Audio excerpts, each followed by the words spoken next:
नमस्कार. श्री ब्रह्मचैतन्य महाराज प्रवचने सार. ऑगस्ट महिना. आनंद समाधान. 23 ऑगस्ट. वाचनाची आवश्यकता आणि मर्यादा. पोथ्या आणि संतांचे ग्रंथ आपण मोठ्या प्रेमाने वाचतो आणि सांगतो, पण तशी कृती करीत नाही, म्हणून आपण देवाला अप्रिय होतो. संतांचे ग्रंथ हे अगदी प्रिय व्यक्तीच्या पत्राप्रमाणे मन लावून वाचावेत. हा ग्रंथ माझ्याच करता सांगितला आहे, तो कृतीत आणण्याकरता आहे, ही भावना ठेवून वाचन करावे. त्यावरची टीका वाचताना मूळ ग्रंथातला मतितार्थ लक्षात आणावा. मूळ ग्रंथ वाचणे हे केव्हाही चांगले. वाचनाचे मनन झाले पाहिजे.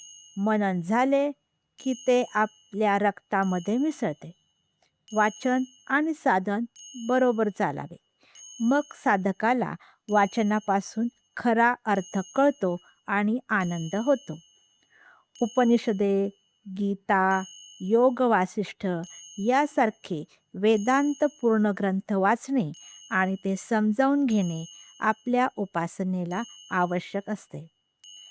गीता ही सर्व ग्रंथांची आई आहे. प्रवृत्ती आणि निवृत्ती, कर्मयोग आणि कर्मसन्यास याचे एकीकरण करण्यासाठी गीता सांगितली आहे, हे लक्षात ठेवून ती वाचावी. वेदांत हा आचरणात आणल्याशिवाय त्याचा उपयोग नाही. हितकारक गोष्ट आचरणात आणलीच पाहिजे. उपासनेच्या मार्गामध्ये स्वतःचा दोष स्वतःला कळत नाही. आपले मन ताळ्यावर राहत नाही.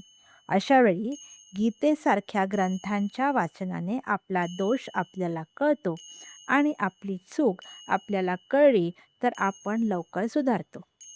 पोथी वाचायची ती कशा करता? तर साधन काय, साध्य काय हे जाणून घेऊन त्याप्रमाणे कृती करण्यासाठी. काही बोलायचे असल्यास, सांगायचे असल्यास, शेअर करायचे असल्यास कमेंट करा. आनंदात राहा. धन्यवाद.